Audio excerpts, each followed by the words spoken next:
नमस्कार दोस्तों, मेरा नाम है Sumit Shrivastava and I am a financial trainer. Normally मेरे चैनल पे जितने भी वीडियोस होते हैं वो लाइफ इंश्योरेंस एजेंट्स के लिए होते हैं। तो अगर आप ये वीडियो देख रहे हैं तो दो केस हो सकते हैं, या तो आप एक लाइफ इंश्योरेंस कंसल्टेंट हैं या फिर आपको किसी ना किसी लाइफ इंश्योरेंस कंसल्टेंट ने ये वीडियो फॉरवर्ड किया है। इस वीडियो को ध्यान से देखिएगा। This is about your life, this is about the life of each and every individual जो कि इंडिया में रह रहा है।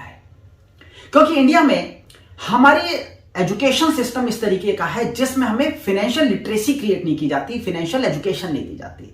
तो हमें सब कुछ सिखाया जाता है जो पैसा कमाने के लिए तो जरूरी है और उसके बेसिस पे हमारी जॉब्स लग जाती हैं। बट पैसे से पैसा कमाना, पैसे से अमीर बनना, पैसा कमाना एक बात है और पैसे से अमीर बनना दूसरी बात है, जिसमें मैक्सिमम लोग स्ट्रगल कर रहे होते हैं। तो पैसा कमाने, वेल्थ मैनेजमेंट, वेल्थ एक्सपेंशन, इन सब चीजों के बारे में तो शायद किसी डिफरेंट डे पे, डिफरेंट प्लेटफॉर्म पे जरूर हम बात करेंगे। बट आज जो बात मैं आप लोगों से करना चाहता हूं वो है रिटायरमेंट से रिलेटेड। 60 साल की एज में मैक्सिमम लोगों पे किए गए एक सर्वे के मुताबिक 7 ऐसे फाइनेंशियल रिग्रेट्स निकल के आए जो लोगों ने माने। लोगों ने अपनी जिंदगी से उन 7 रिग्रेट्स को एक्सेप्ट किया कि उनके 7 फाइनेंशियल डिसीजंस ऐसे हुए जिनका इंपैक्ट उनकी रिटायरमेंट लाइफ के ऊपर पड़ा, जिनका इंपैक्ट उनकी जिंदगी में पड़ा, जिनके इंपैक्ट की वजह से आज वो फाइनेंशियल रिग्रेट्स में है। इसीलिए मैंने नाम दिया इस वीडियो को 7 फाइनेंशियल रिग्रेट्स। अब आप लोग ये रिग्रेट्स ना करें, इसके लिए जरूरी है कि उन 7 चीजों के ऊपर मैं बात करूं। पहली चीज जिसके ऊपर मैं बात करना चाहता हूं वो है क्रेडिट कार्ड की पेमेंट्स। दोस्तों, ये देखा गया और आज के टाइम में पिछले काफी टाइम से बैंक्स एक स्पेसिफिक गेम के ऊपर काम कर रहे हैं। मैक्सिमम जो बैंकिंग ऑर्गेनाइजेशन है जो पैसे के लेन देन में रिलेटेड है, जिन्होंने क्रेडिट कार्ड इशू किए हुए हैं, वो जाने अनजाने आप उनके झांसे में फंस जाते हैं। क्यों? क्योंकि जब भी आपके पास आपके क्रेडिट कार्ड की स्टेटमेंट आती है तो क्रेडिट कार्ड का अमाउंट पेएबल, अमाउंट ड्यू लिखने के साथ साथ वो एक और अमाउंट लिख के देते हैं, सामने से लिख के देते हैं। आपने पूछा नहीं बट लिख के देते हैं। क्या? Minimum amount due. और वो क्यों लिखा जाता है इसके ऊपर कभी कोई बात नहीं करता। वो लिखा जाता है इसलिए कि जान के आदमी को लगे कि एक तरफ उसे 18,000 की पेमेंट देनी है और दूसरी तरफ उसे सिर्फ 2,000 की पेमेंट देनी है, और बाकी अगर वो 2,000 की पेमेंट देगा तो उसके क्रेडिट स्कोर पे इंपैक्ट नहीं आएगा। दोस्तों, ऐसा नहीं है। वो बेसिकली एक गेम है जिसके थ्रू आप लोगों को उस अमाउंट के ऊपर 36% ब्याज देने के लिए प्रेरित किया जा रहा है, इंस्पायर किया जा रहा है कि you need to spend that amount और उसके बाद मिनिमम अमाउंट ड्यू करो। तो सबसे बड़ी गलती अगर आप अपनी रिटायरमेंट लाइफ के साथ, अपने फ्यूचर के साथ, अपने मनी मैनेजमेंट के साथ कर सकते हो तो वो ये है कि आप अपने क्रेडिट कार्ड की मिनिमम पेमेंट पे करो। मैं भी क्रेडिट कार्ड यूज करता हूं बट एफिशिएंटली यूज करना हमें आना चाहिए। क्रेडिट कार्ड की ड्यू डेट पे फुल अमाउंट पे हो जाना चाहिए, उससे 2 दिन पहले फुल अमाउंट ड्यू हो जाना चाहिए। ये आपको हमेशा ध्यान में रखना है। दूसरे फाइनेंशियल रिग्रेट की बात करते हैं। दूसरा फाइनेंशियल रिग्रेट है दोस्तों, बाइंग एक्सपेंसिव वेकेशंस। हम सारे लोग आज के टाइम में टेक्नोलॉजी और सोशल मीडिया की जिंदगी में जी रहे हैं। मेरे पास भी मेरा फेसबुक अकाउंट, इंस्टाग्राम अकाउंट और सब कुछ है। मेरे को भी अच्छा लगता है कि अच्छी अच्छी वेकेशंस पे जाके अच्छी अच्छी जगहों से फोटोग्राफ क्लिक करके, और मैं पूरे वर्ल्ड में ट्रैवल करता हूं, डिफरेंट जगहों पे जाता हूं। But at the same time I would like to bring it in your knowledge कि at this particular age I am financially free. तो समझने की बात है कि आप इतना पैसा अर्न कर लो, इनिशियल लेवल पे वो डिसिप्लिन की जरूरत होती है। इनिशियल लेवल पे शायद गोवा का ट्रिप भी मुझे लगाना होता था तो मैं सोचता था कि क्या ये गोवा का ट्रिप लगाते हुए मुझे किसी एक्सपेंसिव प्रॉपर्टी के ऊपर रहना है या नॉर्मल प्रॉपर्टी में रह के भी मैं काम चला सकता हूं। मुझे वहां पे पूरे टाइम के लिए एक कार को बाय कर लेना है या फिर रेंट आउट कर लेना है, या फिर मैं किसी तरीके से पब्लिक ट्रांसपोर्ट से भी काम चला सकता हूं। मुझे सिर्फ फ्लाइट से ही जाना है या मैं कोई और वेरियस तरीके भी निकाल सकता हूं। तो that is completely your decision. But मैं जिन फाइनेंशियल रिग्रेट्स की बात कर रहा हूं उसमें यह भी रिग्रेट आता है कि लोगों ने अपने सेल्फीज के लिए, अपनी फोटोग्राफ्स के लिए, अपने शो ऑफ के लिए कई बार एक्सपेंसिव वेकेशंस प्लान की होती हैं जो उनकी जिंदगी में आगे चल के फाइनेंशियल रिग्रेट बन जाते हैं। तीसरा फाइनेंशियल डिसीजन जो कई बार रिग्रेट बन जाता है वो है buying a car with in 5 to 7 years। Buying की जगह एक शब्द चेंज कर देता हूं, चेंजिंग योर कार। यानी कि ज्यादातर लोग 5 साल में अपनी गाड़ी से बोर हो जाते हैं या मैक्सिमम 7 साल में अपनी गाड़ी से बोर हो जाते हैं और 5 से 7 साल में वो अपनी गाड़ी को बदल देते हैं, अपनी कार को बदल देते हैं। कार को बदलने के बाद नई कार तो आ जाती है और शायद हम जिस लेवल पे रहते हैं उससे ऊपर के लेवल पे ही आदमी जाना पसंद करता है, तो उससे एक्सपेंसिव कार आ जाती है, उससे बड़े ब्रांड की कार आ जाती है, उससे ज्यादा लग्जरी कार आ जाती है। बट कोई भी डिफरेंट ब्रांड की कार खरीदने में अगर आप ध्यान से समझें तो उसकी डाउन पेमेंट और इंटरेस्ट का जो टोटल एक्सपेंस आता है वो आपके फाइनेंशियल रिग्रेट में कन्वर्ट हो सकता है, अगर आपके पास एफिशिएंट मतलब इतना एक्सेस मनी नहीं है कि आप खुद से डिसीजन ले सके, आपको वो करने का कोई इंपैक्ट ना पड़ रहा हो। और ऐसा बहुत कम होता है। आज के टाइम में जितने भी लोग जॉब्स में हैं, जितने भी लोग अर्निंग है, वो अपने फाइनेंशियल इस डिसीजन की वजह से, एक छोटे से डिसीजन की वजह से कई बार फाइनेंशियल रिग्रेट्स करते हैं लॉन्ग टर्म में, क्योंकि वही पैसा अगर आप सही तरीके से इन्वेस्ट करेंगे तो शायद एक बहुत मेजर अमाउंट एक्यूमुलेट हो सकता है। और 7 साल की बजाय सिर्फ मैं आपको एक सजेशन पुट कर रहा हूं, 7 साल की बजाय अपनी गाड़ी को 9 साल चलाने का डिसीजन लें।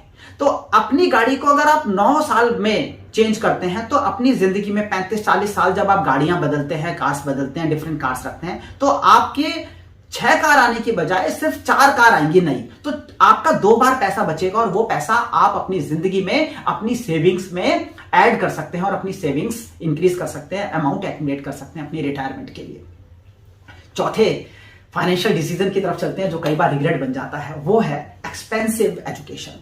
With due respect to our next generation, मुझे लगता है कि डेफिनेटली एजुकेशन मिलनी चाहिए, but pre nursery, nursery, KG और इनिशियल फेज में जब तक एक बच्चा नॉर्मल ग्रेजुएशन की डिग्री हासिल करता है तब तक लैक्स ऑफ रुपीज हम खर्च कर चुके होते हैं। We need to think about it, is it necessary? क्या ये डिग्रीज जो नॉर्मल डिग्रीज हैं इनके लिए इतना एक्सपेंसिव एजुकेशन हमें हमारे बच्चों को देना चाहिए? We need to think about it. क्या शो ऑफ के नाम पे, क्या बड़े स्कूल के नाम पे, क्या एक्सट्रीम जो हमारे शहर का सबसे बड़ा स्कूल है उसके नाम पे दी जाने वाली एक्सपेंसिव एजुकेशन जरूरी है? We need to think about it. Sometimes I have seen people who have taken this kind of decisions and they are now regretting. तो ये 4th पॉइंट था। चलते हैं नेक्स्ट फाइनेंशियल रिग्रेट की तरफ। क्या हो सकता है वो है दोस्तों, जैसे मैंने कार का बताया उसी तरीके से buying a bigger home than needed, यानी कि एक घर जिसकी जरूरत है। नॉर्मली होता यह है कि जब आप 1 BHK परचेस करने के लिए जा रहे हैं और आपकी जरूरत भी 1 BHK की है, तो ज्यादातर फैमिली मेंबर्स कहते हैं, लॉस कहते हैं, लोग कहते हैं, पेरेंट्स कहते हैं कि यार घर तो एक ही बार बनता है, तो 2 BHK खरीद लो। 2 BHK की जरूरत है तो 3 BHK खरीद लो, 3 BHK की जरूरत है तो विला खरीद लो। तो होता यह है कि कहीं ना कहीं आप अपनी जरूरत से ज्यादा बड़ा घर खरीद लेते हो जिसकी जरूरत नहीं है, और वो आपके लॉन्ग टर्म, क्योंकि वो बेचा नहीं जाता है, वो आपके लिए एक एसेट जरूर क्रिएट होती है, उसकी वैल्यू कितनी भी कागजों में बढ़ती रहे, but you normally do not sell that house. तो ऐसे में आपका जो कॉर्पस आपको इकट्ठा करना है अपनी रिटायरमेंट के लिए, दैट इज नॉट डन, तो वो वर्कआउट नहीं हो पाता। तो ये एक इंपॉर्टेंट पार्ट होता है।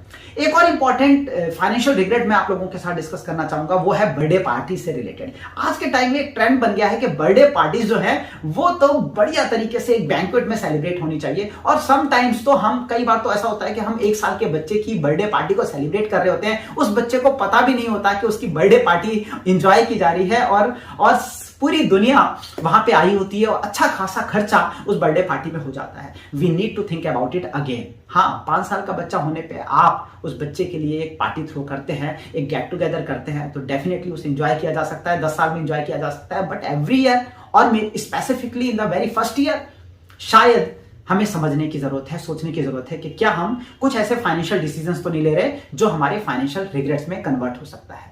साथ ही साथ जब बर्थडे पार्टीज की बात निकली है तो मैरिजेस को कैसे छोड़ा जा सकता है। तो वेडिंग आज के टाइम में डेस्टिनेशन वेडिंग, एक्सट्रीम खर्चा, एक्सट्रीम शो ऑफ शायद हमारे लॉन्ग टर्म रिटायरमेंट लाइफ को इंपैक्ट डाल सकती है, और बहुत मेजर इंपैक्ट डाल सकती है। Sometimes people are there who are taking loans, who are borrowing money just because of this kind of show offs. तो कहीं ना कहीं we need to think about this financial decision as well. ठीक है, बिल्कुल कीजिए, बढ़िया तरीके से सब चीजें एंजॉय कीजिए, बट सोचिए कि क्या एक्सट्रीम शो ऑफ और एक्सट्रीम एक्सपेंसिव वेडिंग डेस्टिनेशंस पे मैरिजेस के लिए जाने की जरूरत है या नहीं है। और हो क्या रहा है कि ज्यादातर लोग, मैं समझता हूं ज्यादातर लोग अपने आसपास की सोसाइटी, अपने ही फ्रेंड्स को जब वो करते हुए देखते हैं, उन्हें भी लगता है कि उन्हें भी करना चाहिए। उसमें कब क्रेडिट कार्ड स्वाइप हो जाता है, कब पर्सनल लोन ले लिए जाते हैं। I can understand all these things, but yes, जब मैं आज आप लोगों के बीच में हूं और हमारे ही बहुत सारे कह लीजिए पार्टिसिपेंट्स ने ये वीडियो आप लोगों के पास शेयर किया है, तो मेरी जिम्मेदारी है कि मैं आप लोगों की जिंदगी में एटलीस्ट आपको ये सारी चीजों के प्रति जागरूक तो कर सकूं कि आपको इन चीजों के बारे में सोचने की जरूरत है। आखिर में 2 बातें जरूर मैं आप लोगों से बोलना चाहूंगा। Last, financial regret, and then a suggestion. Financial regret एक और, do not borrow, avoid borrowing money from your PPF account और from your life insurance policies. तो होता क्या है, हम देखते हैं कि छोटी सी भी जरूरत पड़ने पे सबसे पहले गाज गिरती है पीपीएफ अकाउंट के ऊपर, क्योंकि उससे बोरो किया जा सकता है, लोन लिया जा सकता है, या आपकी एलआईसी पॉलिसीज के ऊपर उनको सरेंडर कराया जा सकता है, उनके ऊपर लोन लिया जा सकता है। Never do that. अगर सोचने की जरूरत है कि हम अपनी सैलरी को 30 दिन तक भी नहीं बचा के रख सकते, अगर हम अपनी इनकम में से कुछ पैसा सेव करके अपने डिसीजंस, अपनी गाड़ी, अपना घर नहीं खरीद सकते, तो हमारी पूरी जिंदगी 60 साल के बाद आप 90 साल की एज तक भी जीते हैं तो 30 साल होंगे जब आपके पास इनफ्लो नहीं होगा पैसे का, सिर्फ आउटफ्लो होगा। तो उस वक्त जब इनफ्लो नहीं होगा, सिर्फ आउटफ्लो होगा, तो उस वक्त वो 30 साल हम कैसे जिएंगे।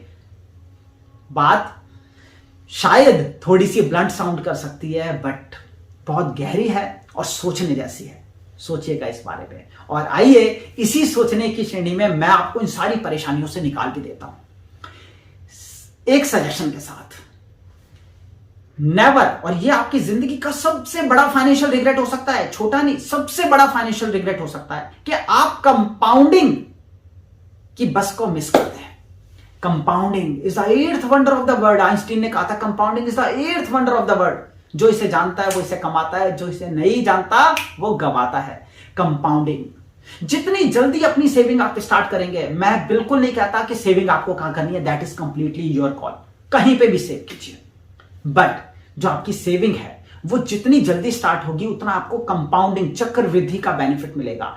पैसा कमाना इंपॉर्टेंट नहीं है, पैसे से पैसा कमाना इंपॉर्टेंट है। यानी आप अपने पैसे को काम पे लगाएं, और पैसे को काम पे लगाने का क्या मतलब होता है कि आपने इतना बड़ा कॉर्पस इकट्ठा कर लिया कि जब उसका एक स्पेसिफिक 4, 5, 6, 7%, 8%, 10% जो भी इंटरेस्ट आ रहा है, वो जो एक्स अमाउंट आ रहा है वो इतना बड़ा बन जाए कि आपके पास, आप रात को सो रहे हो ना तो पैसा आप कमा रहे हो, और वो हो सकता है।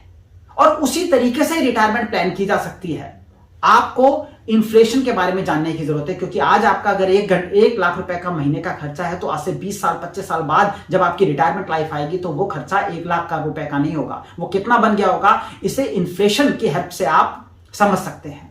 साथ ही साथ इसमें आपको किस तरीके से डिसीजंस लेने हैं, कैसे आपको मार्केट में अपनी सेविंग्स करनी है, और उसे बीट किया जा सकता है with the help of compounding. तो कंपाउंडिंग ही मेन गेम है जिसको आपको समझना है। कंपाउंडिंग को समझिए, आज स्टार्ट कीजिए, आज से सेविंग स्टार्ट कीजिए, और सेविंग अगर आप आज से स्टार्ट करेंगे तो धीरे धीरे धीरे धीरे वो amount will get convert into a good chunk of money, जो आपके स्पेसिफिक किसी भी फाइनेंशियल गुड के लिए यूज किया जा सकता है। तो आज इन फाइनेंशियल जो रिग्रेट्स हैं, फाइनेंशियल डिसीजंस हैं, जो समटाइम्स नॉर्मली कन्वर्ट हो जाते हैं रिग्रेट्स में, उनसे रिलेटेड मुझे जरूरत लगी कि अपने सारे जितने भी हमारे साथ जुड़े हुए लाइफ इंश्योरेंस कंसल्टेंट्स हैं और उनके जो क्लाइंट्स हैं, उन लोगों को इस बारे में बताया जाए। इमीडिएट बेसिस पे जल्दी से जल्दी अपने लाइफ इंश्योरेंस एजेंट को कॉल कीजिए, जिन्होंने वीडियो आपके पास फॉरवर्ड किया उन्हें कॉल कीजिए, और उनसे गाइडेंस लीजिए इन्फ्लेशन के ऊपर, उनसे गाइडेंस लीजिए एलआईसी के आईपीओ से रिलेटेड, उनसे गाइडेंस लीजिए कि सेविंग कहां कहां की जा सकती है, सेविंग कहां करनी है, that is completely your call. But ये फाइनेंशियल रिग्रेट आपकी जिंदगी में ना हो, ऐसा मेरा उद्देश्य था, और मैं उम्मीद करता हूं कि मेरे इन शब्दों से कहीं ना कहीं उस उद्देश्य में मैं सफल रहूंगा। आप सब लोगों की जिंदगी में बहुत सुख समृद्धि शांति आए और आप लोग बहुत ग्रो करें, ऐसी शुभकामनाओं के साथ मैं इस वीडियो को यहीं पे समाप्त करता हूं। Thank you so much, God bless all of you, thanks a lot.